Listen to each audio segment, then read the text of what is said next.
Okay, welcome, fight fans. I am being joined today on the screen. You see, I'm not alone. Today on the show, we have flyweight world title contender with a boasted record of 12 wins, one loss, two KOs, ranked number 9 by the WBC, ranked number 4 by the WBA, from Hermosillo, Sonora, Mexico, living in Phoenix, Arizona. Please welcome the tough, the talented, and of course the beautiful Sulem Urbina. Sulem, how are you doing today? Hi guys. Well, I'm excited to be here. Thank you for the invitation. I'm doing great. There's beautiful weather outside in Arizona, and just ready to get my day started.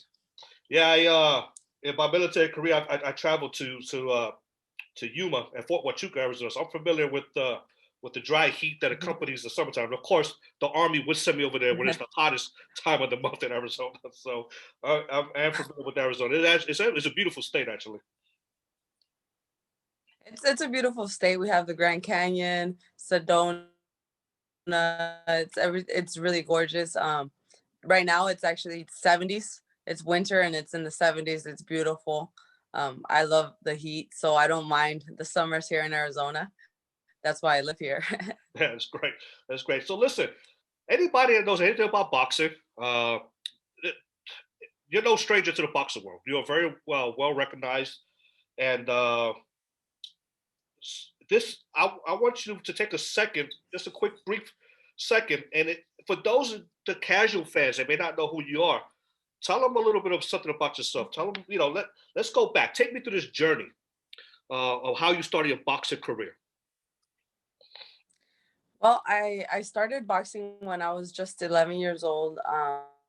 Um, I grew up undocumented here in Arizona, and I unfortunately, because I was undocumented, I couldn't fight at any national tournaments in the U.S.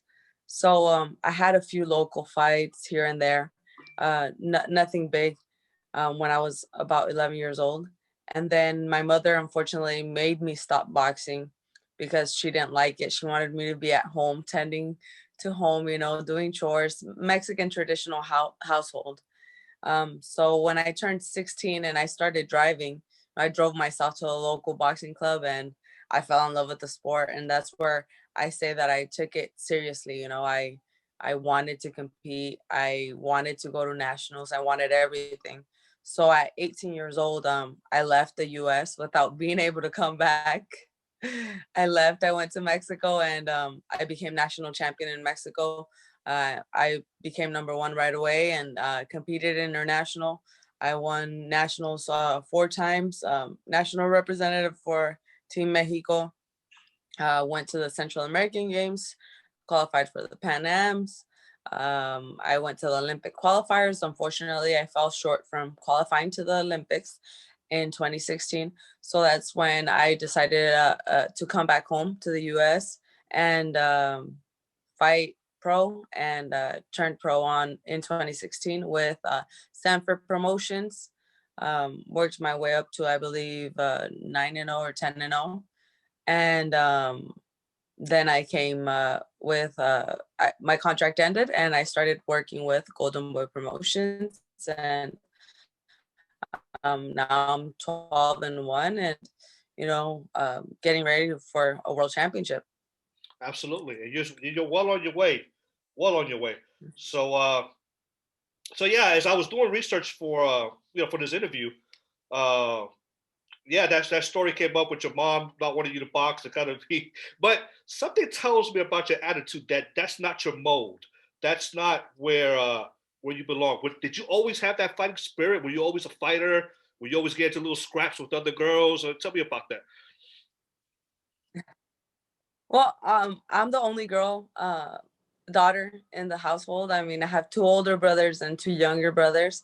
So I always felt like I had to prove myself and be tough like them. I always played with them, wrestled with them, and I wanted to show them that I was tough just like them.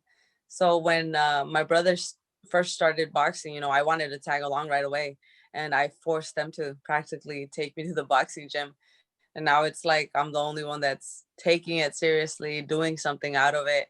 And when I was little, actually, I was kind of feisty. Mhm. I didn't like bullies.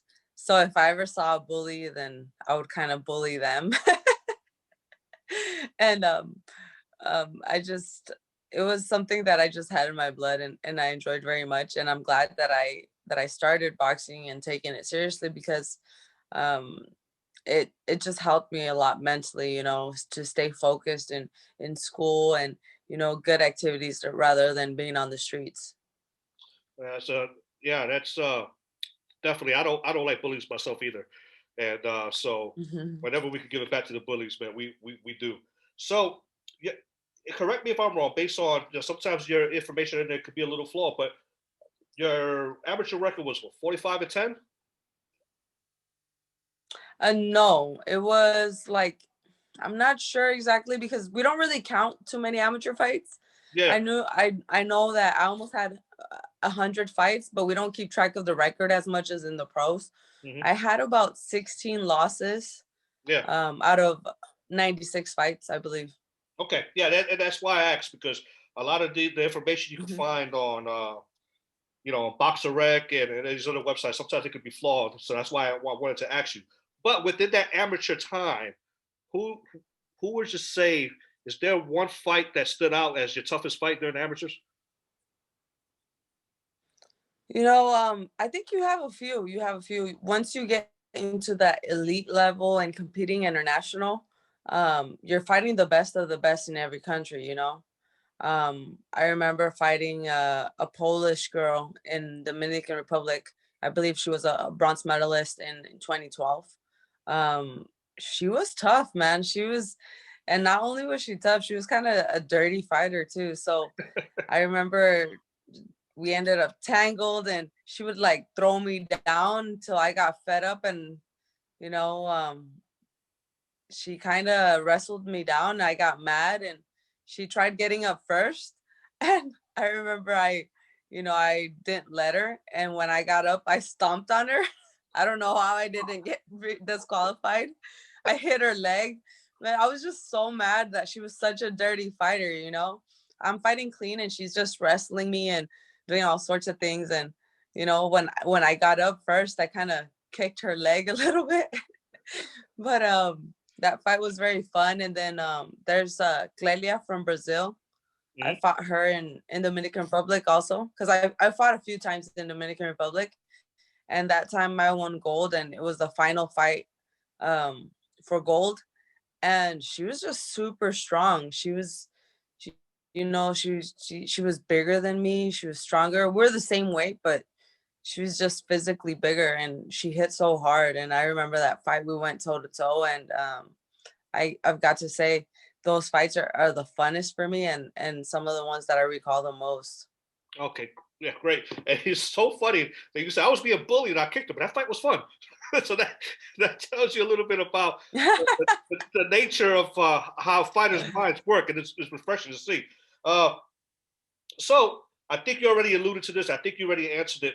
But what was finally the decision to turn pro? What was for a lot of fighters, it was the need to make money. For a lot of fighters, like, look, I've already accomplished all I could in the amateurs. What was it in the mind of Sulem, that decision to finally say, hey, it's time for me to go pro? Honestly, I had waited for the 2012 Olympics, unfortunately, because of some paperwork uh for myself to be able to travel. I couldn't be able go to China for the World Championships. And so I waited for 2016. Then once 2016 was done, and I was kind of fed up with the way the Amateur Boxing Federation from Mexico was treating me. I was number one, and I was being pushed aside for somebody that hadn't even competed in my weight division towards the end.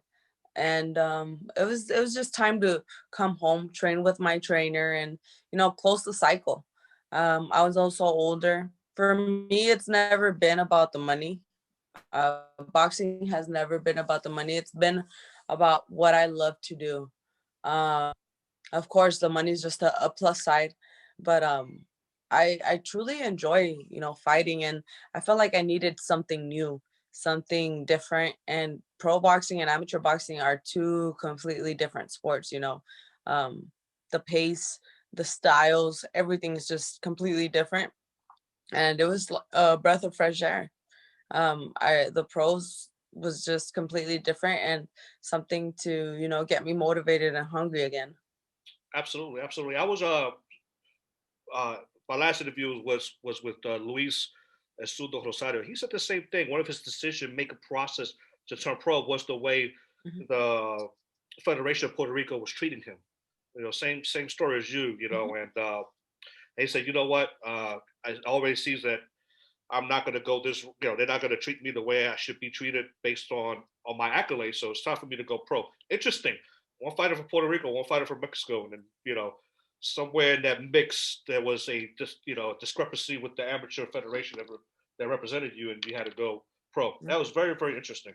So so much of a fighter's success is their trainer and that relationship with their trainer. Uh, your trainer is Andrew Soto, right? That's right. Who happens to be your husband too, right?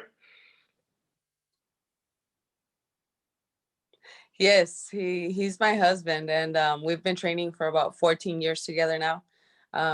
We actually he was my coach before we became a couple, and I already knew the way he trained, the way he worked, the strong attitude that he had in the gym. So I understood how he was already. Once I became his wife, you know, it became a little tough for me for a little while because you know I felt that he didn't take it easier on me. He was way harder on me than everybody else, and it took me a little while to adjust to that. But no one wants what's better for me than more than he does, you know. He really wants the best for me. He wants me to accomplish all my goals. He supports me 100%. You know, I can't imagine another man, you know, letting me travel the way I do with boxing. You know, when I was in on the Mexican national team, we were separated for a while um, because he was in the U.S., I was in Mexico, and I can't imagine another man being supportive through all that, you know. I'm very appreciative of him. Um, he knows how to pull out the best in me, and I believe in our team. Yeah, I'll tell you, man. It almost seems like I sent you these questions ahead of time because you are answering them. You know, because that was going to be my next question. You know, how does he motivate you? But you already say he knows how to bring the best out of you, and uh, and and and I see that. I saw, you know, in all the fights that I was able to, they were able to zoom in the corner and hear him. He's tough on you. Yeah, Mhm. you know, he motivates you in a very very stern way. Yeah, If if you hear him speak to me in the gym or anytime when I'm training, he does not seem like my husband at all. no, He's not by super any hard stretch on of the word. me. He He's seems like a very coach. demanding. Yeah, he's like a coach. So he's able to Yeah, switch that he's a coach. coach. Yeah, he's able to take that hat off of husband, put the hat on of coach, and then, you know, and then I'm pretty sure you do the same. You know, you're able to wear both hats, and it's beautiful to see that kind of relationship in the corner. So, so listen, what's your training regimen like? What does he put you through when you guys are training? Well, I have depends when I'm getting fight ready. I have 3 or 4 strength and conditioning in the mornings, and depending on how the schedule is, 3 or 4 days of running with sprints or timed distance, however whichever day it is. Then in the evenings everything's boxing, 3 to 4 hours a day, just working on boxing, technique, you know, agility, everything needed because of boxing is such a that it's such a unique sport that you have to work every single aspect of it. You know, he organizes everything around what it is that I need for my upcoming fight. If it's speed, if it's power, you know, working a little bit of everything. Sparring days. I'm fortunate enough to have teammates that are very good. Like Mariah Martinez, she's a USA ranked #1 boxer that's moving up to the 112 division. She was at 106 last year. Now she's 112. My size, it's perfect sparring for us. I'm also able to get, sparring from different people in Arizona that are always willing to help me, like Leslie Hernandez and other kids, teenage boys that are about my size. They're the best help ever because they're experienced, they're fast, and they're crafty, and they're not at the point where men will take it way too easy on a girl. I understand they can't go all out on us on sparring sometimes, um, especially with my size. It's hard to find men my size. So teenage boys are practically what's best for me because I'm a fairly small woman. So they still want to compete with me. They want to, go hard with me, and it's the best work I can get. Yeah, I mean, I was going to ask you about your sparring partners and how hard it is to come across partners, but that's interesting that teenage boys seem to be the perfect fit for somebody in your weight class and with your size, and it makes sense. It absolutely makes sense, and so with training and being a boxer, trying to make weight, Mhm. comes a certain level of discipline when it comes to food. And you being from Mexican descent and me being from Puerto Rican descent, both cultures have great food. So how do you keep discipline with your diet? And when you do cheat, what's your favorite go-to food? Honestly, I've had my troubles with weight. Back in the amateurs, I had a really rough patch for a good 6 months or so when I was blowing up to 140 pounds, and I fight at 112. Wow. So that was a huge, huge, huge problem for me. I was fighting and then winning, and amateurs you weigh in every single day. I would win, then I would uh cut weight, and then I would weigh in again, cut weight. Every day I was losing about 6 pounds after I fought. I got to the point where I was just exhausted. So I learned my lesson. I learned my lesson about it. I can say that since then I've become more disciplined. It's not just eat to eat, I eat to where, I'm satisfied. I'm good. I feel good. I don't overeat anymore. That's the big difference. Before I would overeat, I would be satisfied and I would just keep eating. And it was horrible. Now I think about it and I'm like, oh, is that burger really worth me, having to run another 4 or 5 miles, know? I realized I'm not getting any younger. The better you treat your body, the more longevity it'll have in your sport. And I learned to take care of my body and not overdo little things that I do desire and treat myself with. My go-to is I have to say tacos dorados. I've been having a thing for tacos dorados lately that I can't get enough satisfaction. I'll eat now. I only eat three, but that's my go-to right now. Yeah, so that's everybody has their go-to fix, and you're absolutely right. Anybody that has fought in any combat sport, whether it be boxing, MMA, wrestling, and you have to make weight, we know all too well the tortures of making weight, and then you start to make better decisions because, like you said, when it comes to crunch time, and you regret stuffing your face with all those, what tastes good but is obviously bad for you, especially when you're an elite athlete such as yourself. So outside from your boxing goals, so your goals want to be world champion motivates you, but when you don't want to train and when you don't want to spar that extra round, or when you're in a grueling fight that's coming down to the wire, and you're just like, what's the one thing outside of boxing, outside of being a world champion, outside of winning, what's that one thing that motivates you? What's that one thing that makes you go, that extra mile, makes you spar that extra round, makes you dig deep in a hard fight? Here's something that, you mentioned where, where you're fighting and you don't want to keep going or something. I'm very competitive. Whether I'm sparring or whatever it is, I will not, quit. There's no quit in me. I will have to prove that, I'm better, that I'm there, that I'm giving it my all when I'm sparring, when I'm fighting, whatever it is. I'm not gonna give up. If somebody, betters me, it's because it was their night, they were better than me, but I'm not giving up. Now, external motivation definitely has to be the road I've traveled. It's been tough.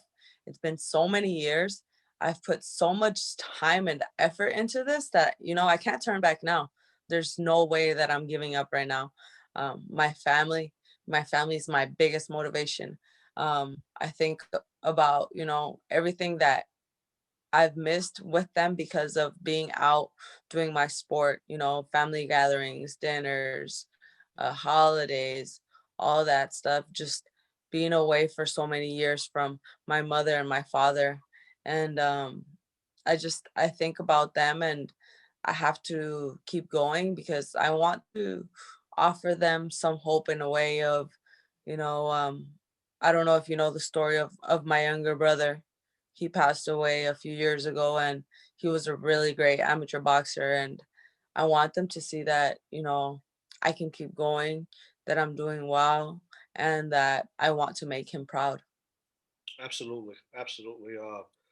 Yeah, those are the little factors that family, and wanting to make family members proud, whether it be your parents, your grandparents, your brothers, is always a motivating factor in anything you want to do, whether it be fighting or sports or you know just about anything. So it's good that's another resource that you tap into. Absolutely. So listen, anybody that's put on a pair of gloves, uh, or I'm going to talk about myself. I had a brief amateur stint, and then I also when I joined the army, for some crazy reason, I decided I wanted to jump out of planes, and uh, and also the few times I've deployed. So there's a right at that moment with the bell rings, if you're a fighter, and if you're a paratrooper, right at that moment before you're about to jump, you get these butterflies in your stomach, uh, and it happens.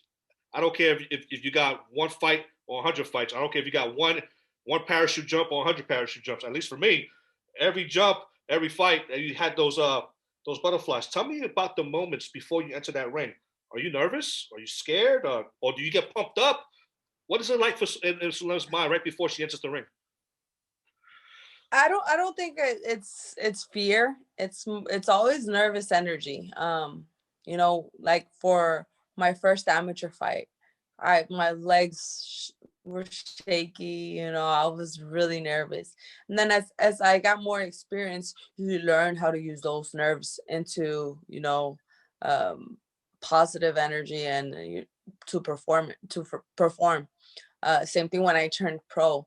For it was like the first new boxing experience for me, and then on national TV and everything. I remember walking down to the ring, and my legs were just, they felt like jello. The fight went by so fast, and all that is nervous energy, and I think you always have that. It's like you said, you will always have that nervous energy. You simply learn to control it a little more. At a point where I'm finally learning um, to slow down time in the ring. The fight's not going as fast as it used to back when I first started in the pros. You learn how to use those nerves to perform better and to push yourself. Nerves are always going to be there. You simply adjust, and you kind of know what to expect now. And I think when you're not nervous, you don't perform, because there's been times where I haven't been nervous and I haven't looked great. I think nerves actually kind of helped me a lot. Oh, absolutely. And then it's interesting that you just talked about learning how to slow down time in the ring, and that's I listen. If you notice so far in this interview, I haven't mentioned gender because a fighter's a fighter, in my opinion. But there's a difference, and one of the difference in pro boxing for women is that you got a 2 minute round. Those 2 minutes go by fast. Mhm. Uh, or are you a proponent of pushing for 3 minute rounds? And how does a 2 minute round dictate the pace of the fight in the pros? You know, I think 3 minute rounds, that extra minute, adds to exhaustion as rounds go on. The better fighter will look better, more prepared, more conditioning. And then there's also the fact of, in that extra minute, you have that extra minute to work or hurt somebody.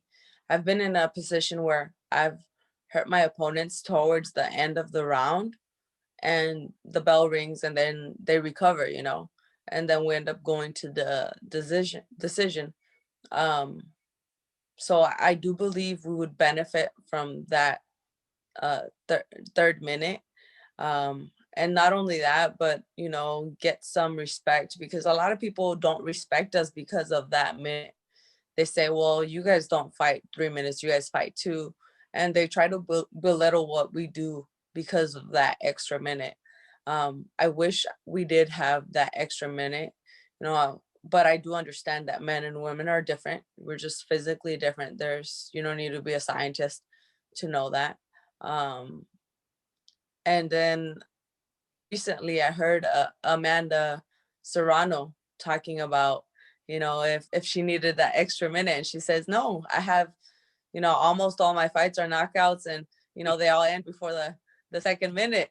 And I'm like, well, that's very true. I need to get my Serrano on and start knocking out these women before the 2 minutes, so I don't need that extra minute. So Oh man, it is what it is. yeah, it is what it is. But I'm pretty sure that most women fighters could go 3 rounds. I mean, 3 minutes in a round. So Yeah. yeah, I mean, you guys spar. Well, I mean, you go to a boxing club. You Yeah, go to a boxing club a regular day, and we train 3 minutes. The bell's always on 3 minutes. yeah, yeah. So I'm pretty sure it could be done. So hopefully one day we'll get there. But in the meantime, I like what you said. I got to slow down time in the ring. So that is the quote so far the interview. I got to slow down time in the ring because unfortunately, not only from a technical aspect, because I'm pretty sure that's what you and your coach work on, but also because of the 2 minute time limit. So what do you consider your boxing style to be for those of you who haven't seen you fight? So anybody who hasn't seen Sulem fight, what do you consider your? I mean, I know what it is based on watching you fight, and it's very exciting and very enjoyable. A very very typical, Latino hardcore fighter. But what do you consider your boxing style to be? Who can it be compared to? Whether it be male or female, who you could be compared to, and what can a casual fan expect on a Sulem fight card? Well, I love to entertain. I can box and I can move very well, and it's some people have seen it. I work on different things at the gym, but sometimes I just like to give a good show, and I like to hurt my opponents, and I enjoy going toe to toe. I don't know, it's Oh, you like going something toe to that toe? just makes me happy. Yeah, you like going toe to toe. It's fun for me. It's really fun. It's really thrilling. It's one of the excitements of boxing for me, You know, when somebody's in there trying to their best, and I'm doing my best, and we're just going at it, and the fan base is happy and they're clapping and going. It offers you a certain kind of high that you can't explain. It's so thrilling and exciting. I really really enjoy it. Some people call me a boxer puncher. I don't know. I use all the tools in my pouch. As for who my style compares to, I still think I have a lot of growing to do. I like to be aggressive, but there's much for me to learn still. Hopefully sometime I can, get that knockout power like Amanda Serrano. Oh man, I'm telling you. Well, I mean, you're not short of throwing bombs. So uh, when you throw them, you throw them, and you throw them hard. You can hear them, especially there. One good thing. Well, I gotta be careful how I choose my words. But one thing that the bubble or the quarantine process without fans, you get to hear those shots on a lot louder than it was with the crowd noise. So if watch any of your fights, you throw some power shots. You're not scared to throw them shots. So listen, man, your uh your only loss was to Marlon Esparza. Okay, and that was a tough. It was an Mhm. exciting fight. It was a great fight. Tell me about that fight and how you're a better fighter since that loss. I'm not a sore loser. It was her night. I give her all the credit in the world. She fought very intelligently. She did her fight. She outboxed me very well. For me, I know the mistakes I made that night, not only during the fight, but before the fight, in my training camp. I think I pushed a little too hard, wanting to win. The importance of the fight kind of maybe got to me a little bit. And the fact, listening to too many people about what I should or shouldn't do. Um, I should have just gone in there, had fun, done my thing. I'm a way better boxer than what I displayed that night. I'm not happy with my performance. Um, I didn't use my jab at all. I was just trying to rip her head off, instead of, setting up my punches, uh, looking for the fight in a smart way. And I knew she was going to box. I just, you know, I guess I kind of had hope that she was going to trade a little more with me, and she didn't. Um, but it is what it is. Definitely learned a lot more from that loss than from all my wins. Um, I have to do things differently leading up to the fight, get my weight regulated, be able to recover well, um, and just feel my best and go in there with a cold mind, uh, nice and calm, not be angry when I go in there and just try to rip my opponent's head off, because it's not going to help me. Um, Definitely a good learning experience, a loss that I take in and own up to, and a loss that I will come back from. Absolutely. And is there a rematch in the future against you and Marlon? And you know, are you Well, is something you would consider? she beat me. She beat me. Of course, I would love a rematch. Myself, I believe, I am better than what I displayed, but I also understand I have to have something to offer for her to even consider a rematch with me. Maybe she wins a belt and I win another belt, and then we can unify. It'll definitely happen that way, I believe. Uh, right now, I think, balls on her court. She's the one that won the fight. But whatever it happens, I'm than what I displayed. Absolutely. So, who is almost everybody that I talked to the fight game has a boxing hero or idol. Who's yours? I look up to a lot of people. I look up to a lot of people because just the troubles that they've gone through. But recently, somebody that I admire a lot and has been a great mentor to me, and just shared words of wisdom with me, and um, just I admire so very much, is Jamal Herring. Um, I started talking to him on Twitter recently, and he's a really great human being. I'm surprised that I didn't know him personally um, that much before, because his stories is amazing. Yes. He's been through hell and back, and he's still such a nice, genuine person. He hasn't let life turn him into a bad, mean person. When that happens to a lot of people, and he's just there to give you good advice, and to tell you to not give up, and everything. And through this recent loss, I really saw and appreciated the friendship and the mentoring that he offered me, and he's someone that I truly truly admire. Yeah, listen, if there's anybody that in today's game to look up to in boxing, it would be Mhm. Jamal Herring. And that's Yeah. interesting that a lot when I ask this question, I always get vintage fighters, or I always get you pick somebody that's actually currently in the game, Mhm. but Yeah. it's not so much that. I mean, Yeah. it's his story and how much he's overcome, and each time, man, he has a smile on his face, and he works Mhm. hard. I mean, have you seen? I mean, he looks like he was sculpted out of rock. That guy's shredded, man. So, jeez, and Matt, that I I tell that guy, I'm like, dude, I just need to borrow, like, he has like a 12 pack already. I swear. I just need to borrow like a 4 pack. That's it. shoot, man. I mean, He the works. guy, and that's just indicative of his work. And on top of the fact that he's a world champion, on top of the fact that he's a hard fighter, he's a former, I mean, he's a veteran. He's a Mhm. former combat veteran. He has a story. But on top Mhm. of all that, he's humble. He's nice. Constantly on Twitter, I watch him and I follow him. He's always giving good advice to people, and always being a good ear rather than Yeah. being bringing people down. And you know what I love too? It's his wife, his beautiful wife. You could tell the support and love they have for each other, that they're there for each other 100%.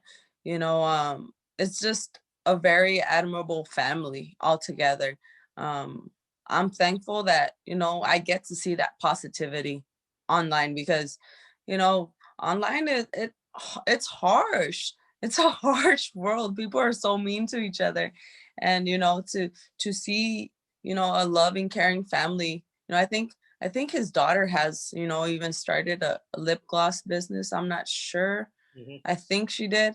um all those little things, um they're so loving and respectful of each other, and his wife goes out of her way if somebody's trolling him, and Oh she'll put yes, them in their place. I just That quickly. family, I really admire them. Quickly. Mrs. Herring is definitely, I'm telling you, man, if somebody gets on her, she doesn't like it, they came out sideways, she's going to jump in that mix. Mhm. And my wife would do the same. We've been married 25 years. Yeah, definitely. Yeah, we've been married 25 years. And if she, well, if she has something to say, give her my number. I'm like, oh, okay. I get it. I totally get it. So, outside of boxing, who was your first example of a fighter outside of boxing? Somebody that just grinded and worked hard and just fought uh, for everything. Y- my father, my father, he grew up very, very poor. He sits down and tells me the stories of his childhood when they really didn't have food. They lived in Acapulco, Guerrero, um in San Luis Las Lomas, actually, right off of there, and in a little mountain, a house made out of cardboard. His mother would wash clothes to provide a living. Sometimes they didn't have food to eat. He would recently he told me a story of a time that you know he was out and he dug through the trash and he found a sandwich that was just so tasty and good. And for me to hear those stories, he never got to go to school because he didn't even have shoes to be able to wear, or clothes to wear, or anything. And he brought us here to the United States, um, not knowing English, not understanding, how everything worked out here and in a whole different country, and always working. Not there was not a day, even if he was sick, go to work. He would always be consistent in his job. There was always food on the table. We always had a roof over our head. We didn't have a lot of luxuries growing up, but we always had food to eat and a roof over our head and clothes to wear. My father, he's been my biggest role model. And now he's, in the US legally. He's still working, and hopefully I can get him out of working soon. And he's somebody that I admire very much. Definitely, man. That's an interesting, and a great story, and a humble man. God bless him, and I'm Mhm. pretty sure that he's proud every time you step in that ring. So Thank you. Thank you. I hope he is. when you're not boxing, what do you like to do? What do you don't like to play video games? I Like love to. dance? Oh, I don't play video games. I don't even listen to music with my headphones. Like, that's something that I see a lot of boxers do. I don't do that. Uh Um, I think I think last time I played a video game, I was like 11 years old. huh. um, I'm not a video game person at all, but I love watching movies. I Okay. love watching movies. Movies to me, it's my little pastime. I could sit there all day and just watch movies. And I love going to the theater and eating popcorn. And that's one thing that, gets me in trouble. But the thing is, I don't eat too much, so it's not bad. But I could go to the movies by myself. I could watch a movie by myself all day. Like, I don't mind. As long as I'm watching movies, I'm happy. Yeah. So what's that movie? What's the movie that no matter what if it's on TV, they run it over and over again, you'll stop to watch it. What's your favorite movie? Remember the Times and The Gladiator. Those two are like my favorite movies. Um, they're so motivating, and like I can watch them all the time. I even say whatever all the lines they say and everything. I think like 2 days ago I saw The Gladiator again. It is a good movie. There's a lot of lines in that movie to pick from. Oh man, interesting. That's so fun. Mhm. Uh, so listen, what other business interests do you have outside of boxing? I knew a few weeks ago when we were scheduling this about a week ago. You was like, "Hey, I'm sorry to get back to you. I was doing a photo Mhm. shoot. Talk to me about that photo shoot. What is it? What was that for? And what do you do?" Well, I do a lot of photo shoots. I think that pictures capture the moment perfectly for that time when I'm older and I get to look back at my pictures and they're like, "Oh, right here I was so and so years old." I think I have fun doing certain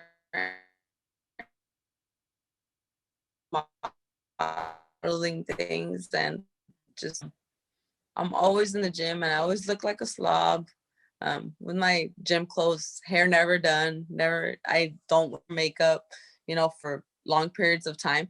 So sometimes I get to do little photo shoots for um, friends that have small businesses like clothing companies or, restaurants or things like that.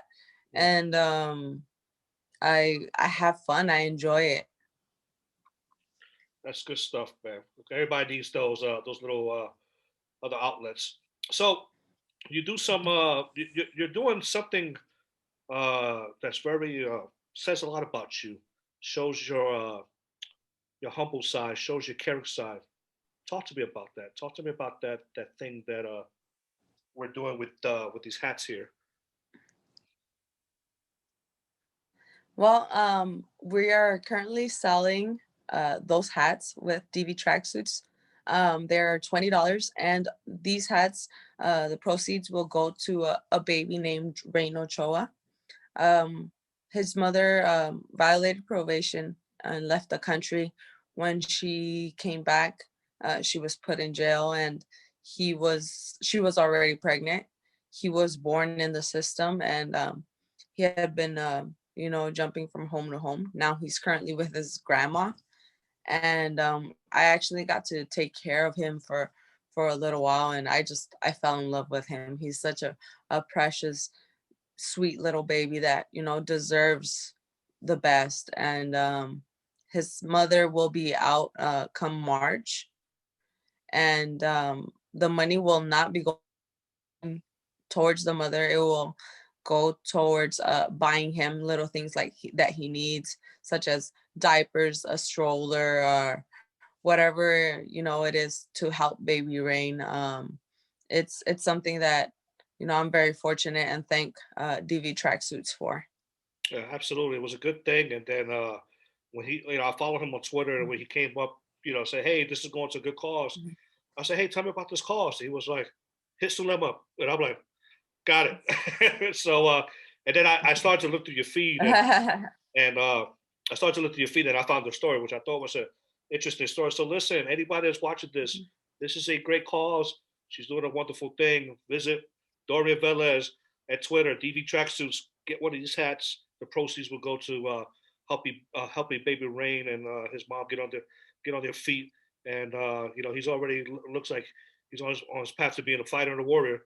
And I can't think of no better trainer in 20 years than you. So Hey, honestly, if I'm able to, if he doesn't have a good home, which I pray that he does, because he deserves to be with his mother. But if he doesn't, I'm more than willing to adopt him. My absolutely, husband and I talked about it, and it's something that we would like to do.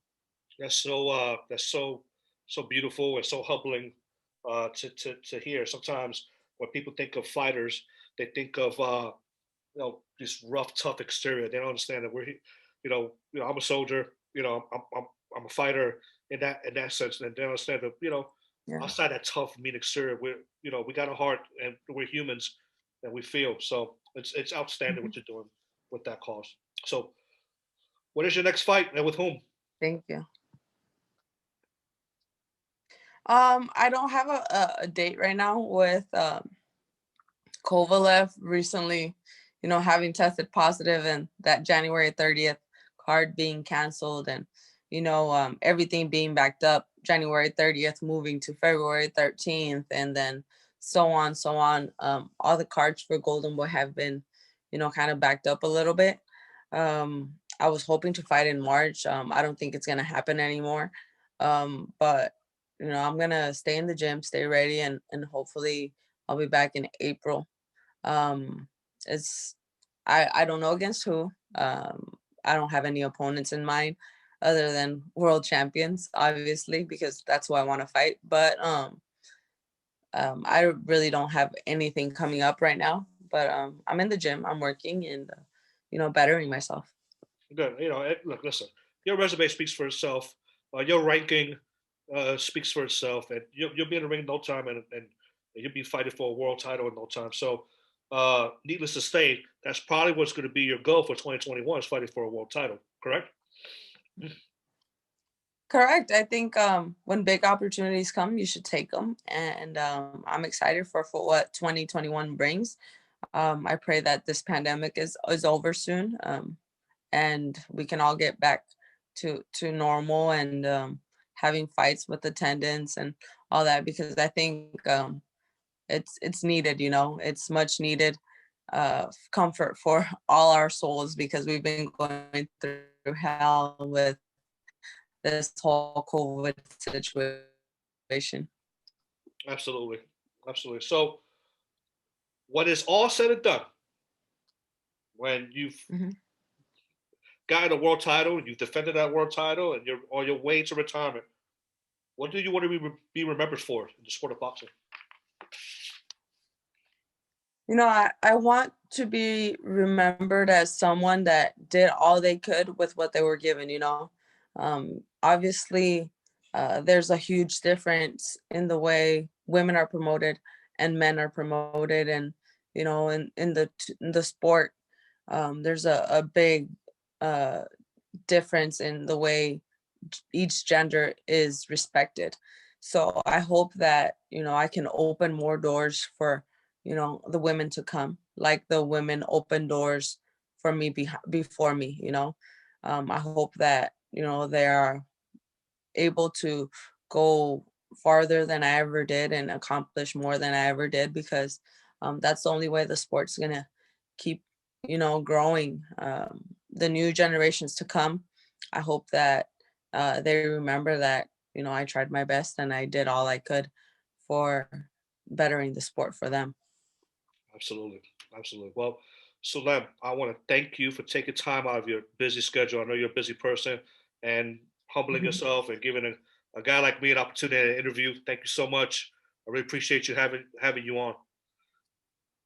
No, thank you. Thank you for having me. It's always great talking boxing, and I appreciate you reaching out to me, and I appreciate your service. I wish you nothing but the best for your channel and your personal life and future endeavors. Thank you. I wish you the best, and I know that in 2021 or early 2022, you will be crowned world champion, and we'll have you back on there to talk about that experience. Thank you, Sulem. Many blessings. Definitely, definitely. Thank you for having me. Bye bye.